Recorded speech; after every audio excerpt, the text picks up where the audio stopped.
A paz do Senhor Jesus, vamos para mais um dia do nosso devocional, que se encontra no Evangelho de Lucas, capítulo 5, versículo de número 31 e 32, que diz: Respondeu-lhes Jesus: Os sãos não precisam de médico, e sim os doentes. Não vim chamar justos, e sim pecadores ao arrependimento. Então, essa passagem ela vai falar sobre a vocação de Levi, né, e suas consequências. Nós vamos seguir nessa passagem onde Lucas ele vai continuar mostrando mais uma controvérsia entre Jesus e os fariseus. Né? E é importante também percebermos que Jesus vai ao encontro dos desprezados pela sociedade da época. Né? E anteriormente ele havia transformado a vida de um homem, né, portador de lepra, né, marginalizado por sua condição física, né? Agora ele vai transformar a vida de outro marginalizado, né? Mas dessa vez ele é por sua condição política e social. Então Levi era um homem que era mal visto pela sociedade, pela sua condição, né, política e social, por ser ali um coletor de impostos. E o chamado de Levi, né, nós vamos ver dentro desse texto, dentro desse todo esse capítulo, né, e até dentro do que nós, começando a partir do versículo 29, né, nós vamos ver, sim, vamos ver que, dentro de todos eles, o quarto milagre que Jesus realizou, né, é o chamado eficaz de Levi, que também é um milagre. Né, o chamado do Senhor, quando ele chama uma pessoa para poder abandonar tudo que está fazendo ali e seguir Jesus, né, não deixa de ser um milagre, né? Aquela pessoa ela passa a ser o seguidor do mestre. Então, o chamado de Levi é eficaz, né? Porque de maneira Jesus ele chama de uma maneira que ele vai trazer salvação, né, para o ser humano, vai trazer salvação para aqueles que assim o ouvem. Então Deus ele é autor desse chamado, né? Quando nós olhamos lá em Romanos capítulo 8, no versículo 30, a palavra diz que predestinou a eles também chamou. E aos que chamou, a ele também justificou. E ao que justificou, a ele também glorificou. Então, inicialmente, é importante lembrarmos, né, que os publicanos, eles eram essa pessoa mal afamada, né, mal vista pela sociedade da época. Eles cobravam imposto de seus compatriotas, né, para entregar a Roma, né, além de muitos extorquirem e desviarem parte dos recursos para o seu uso pessoal. Então, enriqueciam ilicitamente, né, muitos deles, e eram mal vistos, né, generalizava ali tudo, porque achavam que todos viviam nessa situação. Né? E Jesus, por toda essa situação, por estar ali, né, até comendo com esses homens, como muitas das vezes nós vamos ver dentro da palavra de Jesus sendo criticado, né, e sofrendo até mesmo atentado na sinagoga por ter favorecido pessoas fora do círculo judaico em seu sermão, né? Jesus, quando assim ele ministrava e as pessoas ficavam, né, indignadas, muitos não concordavam, muitos queriam fazer tantas coisas com Jesus, né? E depois nós vamos ver os fariseus, né, censurando Jesus pela suposta blasfêmia de ter perdoado os pecados de um homem paralítico, a qual nós falamos, né, anteriormente em outros devocionais. Então, agora, a razão é por juntar-se a pessoas mal vistas na sociedade. Né? Agora, essa vai ser a crítica dos fariseus. Por que ele se juntou e senta à mesa desses homens? Então, ele também é criticado pelo seu estilo de vida, bem como os seus discípulos, né? Diferente do estilo de vida dos discípulos de João Batista e dos fariseus, aos quais eles cultivavam uma vida austera e ascéticas, enquanto Jesus e seus discípulos comiam e bebiam com os pecadores. Então, nós vamos ver Jesus, né, entrando e mudando ali, sendo observado por todos, né, chamando até mesmo porque que os discípulos de João faziam de uma forma e os discípulos de Cristo faziam de outra, mas isso não vai impedir Jesus de pregar o evangelho, pelo contrário, ele tem sempre uma resposta para todos os momentos. Então, vamos observar três ensinamentos dentro desse chamado de Levi. Né? O primeiro é que Jesus é quem chama. Né? O texto ele diz: segue-me. O que parece curioso por duas razões. Primeiro, porque em geral eram os aspirantes a discípulos que procuravam seus mestres, demonstrando interesse em segui-lo. Então, Levi não foi até Jesus, Jesus foi até Levi. Como era de costume, as pessoas procuravam os seus mestres, para poder realmente ali, ser treinado por eles, estar realmente envolvido, em toda aquele momento de ensino e tudo para ele, não. Mas Jesus que foi até ele. O outro ponto é porque a pessoa em questão, Levi, não parece ter uma cultura nada religiosa, muito menos ortodoxa, né? Jesus, porém, o chama, né? Ele se levantou e, deixando tudo, seguiu. Então, Jesus chamou, a palavra diz lá no versículo 28, que ele deixa tudo, né? Se levantou, deixou tudo e passou a seguir Jesus. Jesus, estamos pecadores das trevas para a luz. O Senhor, ele vai chamar aqueles que estão em trevas para vir à luz. Então, talvez para ter um chamado, fazer, tem que ter nascido num berço cristão, tem que ter sido, educado dentro da igreja, nada disso. Ele chama e capacita, ele chama o pecador das trevas para a sua luz. A partir do momento que tem contato com Cristo, passa a ser uma nova criatura. Ele os chama da morte para a vida, da alienação à comunhão com Deus, do império de Satanás para o seu reino e glória. Então, isso nós vamos ver, assim foi o chamado de Levi, como de muitos de nós também que temos conhecimento com a palavra. Outro ponto importante observar sobre o ensino é que Jesus chama de forma eficaz ou irresistível. A palavra diz, o seguiu.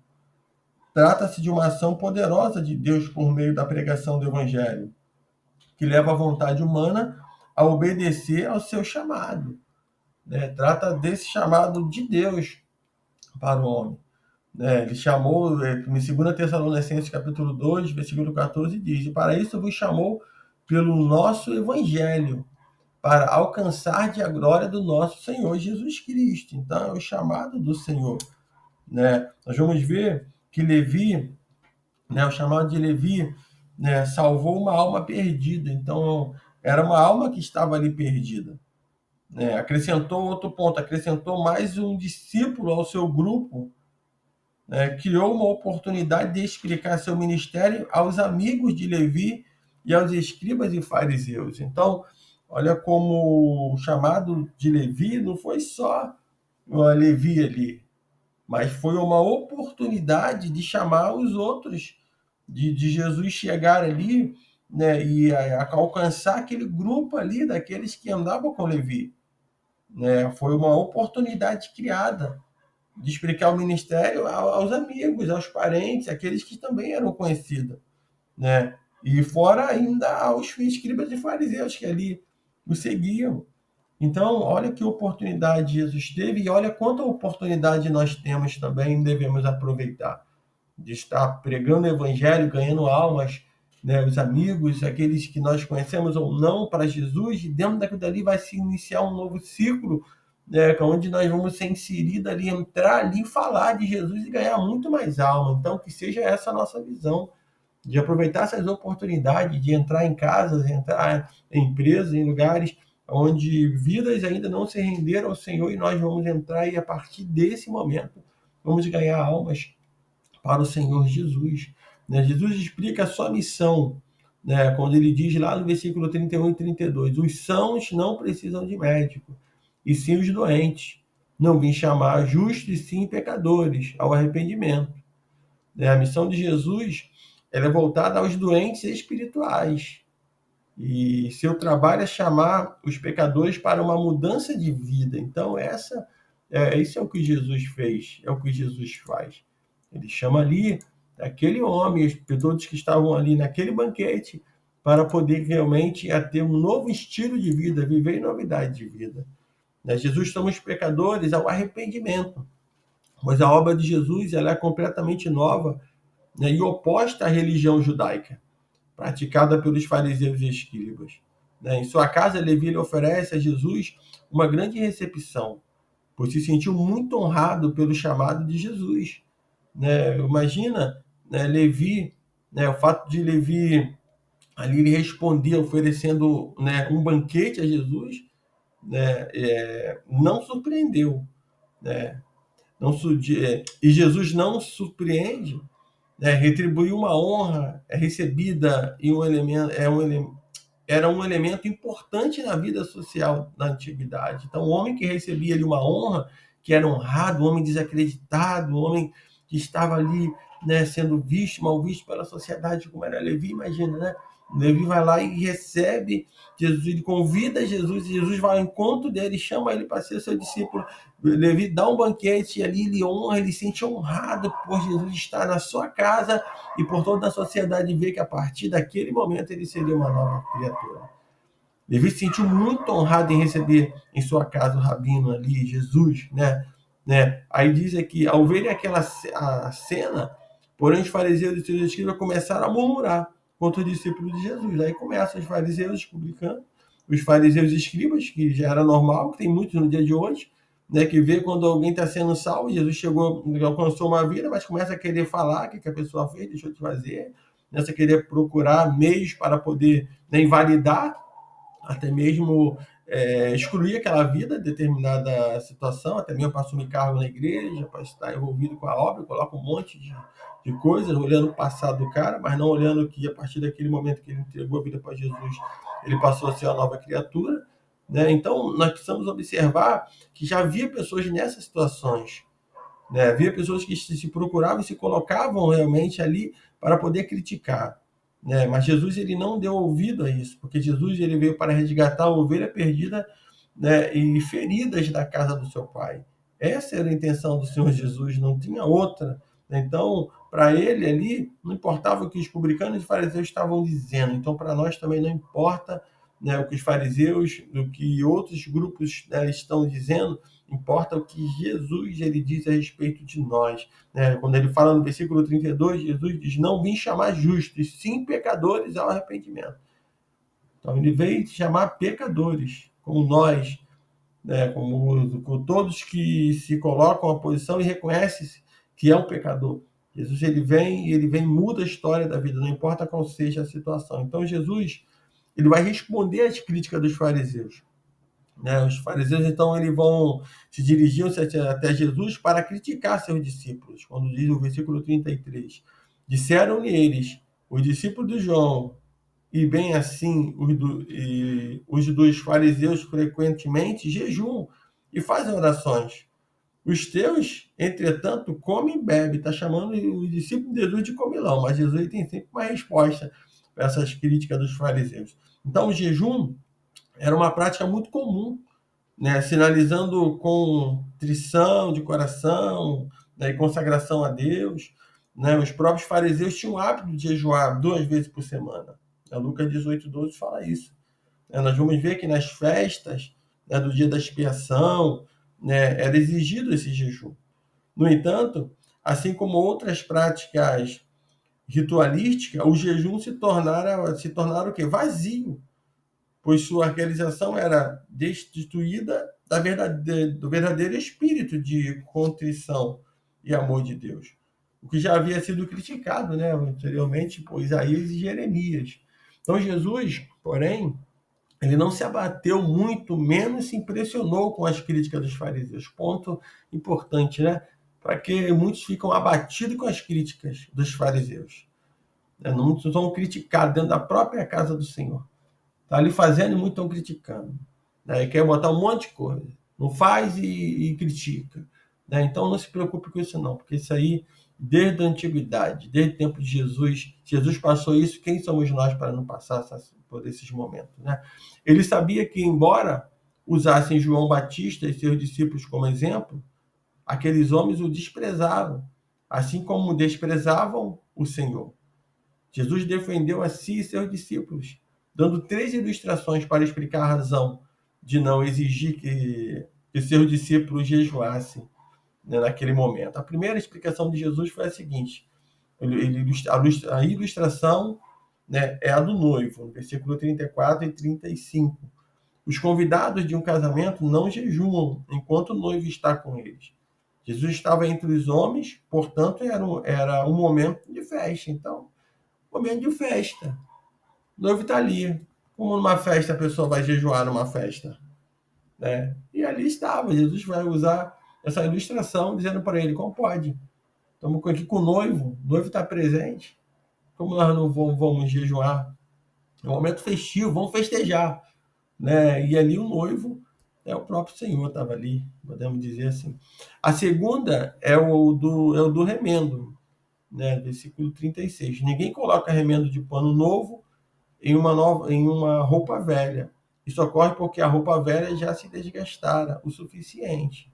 Tá? Não tem como você colocar algo novo, um remendo novo, né, num pano velho, numa veste velha. A terceira ilustração é a dos odres. Ninguém coloca vinho novo em odres velhos. Odres velhos já se expandiram o suficiente, não comportando um vinho novo, cujos gases ainda se expandiriam dentro do recipiente, levando assim o seu rompimento. Então, observe que para a gente precisa do novo de Deus, né? Ele vai usar essa ilustração como botar, né, vinho novo em odres velhos. Eles vão se romper, não vão suportar a pressão. Muitos hoje estão com odres velhos, né? E estão querendo colocar o novo, vinho novo. Se não se limpar, não se lavar, não trocar o odre, não renovar, né, ele não tem como. Muitas pessoas querem fazer tantas coisas, a gente vê tantas coisas no ministério, liderança, tanta coisa acontecendo, né, que é o novo de Deus, mas não quer botar no odre velho, não quer realmente se derramar diante do Senhor. E a partir daí, né, o Senhor usar. Muito importante para nós concluirmos, né, e nós falamos nesses episódios anteriores aí, né, sobre os 4 milagres vistos até aqui dentro desse capítulo 5, né, que revelam a transformação que Jesus produz na vida das pessoas, né? Jesus ali ele transformou pescadores de peixe, né, em pescadores de homens. Jesus pegou uma pessoa impura e purificou, leproso. Os pecadores ali, o Senhor perdoou pecados, né? E chamou o Levi, como demais, para servir ao Senhor. Então, que nós possamos ficar com essa palavra, entender, né, que o chamado do Senhor ele é transformador. Né? O Senhor, quando Ele chama, o Senhor, quando Ele nos convida, né, nos dá essa oportunidade para poder, né, estar sendo curado, trabalhando na sua seara, é um motivo de muita alegria, é um motivo que nós devemos estar a cada dia sendo grato ao Senhor e se empenhando naquilo que o Senhor nos chamou. Né? Então, o milagre do Senhor transformaram muitas vidas, é nisso que nós observamos nesses 4 episódios aí, onde o Senhor ele tem falado aos nossos corações. Então, que no dia de hoje você possa meditar nesta palavra, né, sempre consultando e examinando as Escrituras, para que assim o Senhor ele continue, né, te direcionando. Então, que Deus te abençoe nesse dia. Né, os próximos aí nós iremos dar continuidade também, falando sobre assuntos muito importantes. Estamos dentro do livro de Evangelho de Lucas e vamos até o último capítulo comentando e falando. Então, se você assim tem se alimentado dessa palavra, né, e se conhece pessoas que estão necessitadas, precisando ouvir a palavra do Senhor, que você possa compartilhar, que você possa estar direcionando essa palavra às pessoas, que isso também, né, é uma forma de evangelismo, é uma forma de alcançar vidas e almas para o reino do Senhor Jesus. Que Deus te abençoe nesse dia.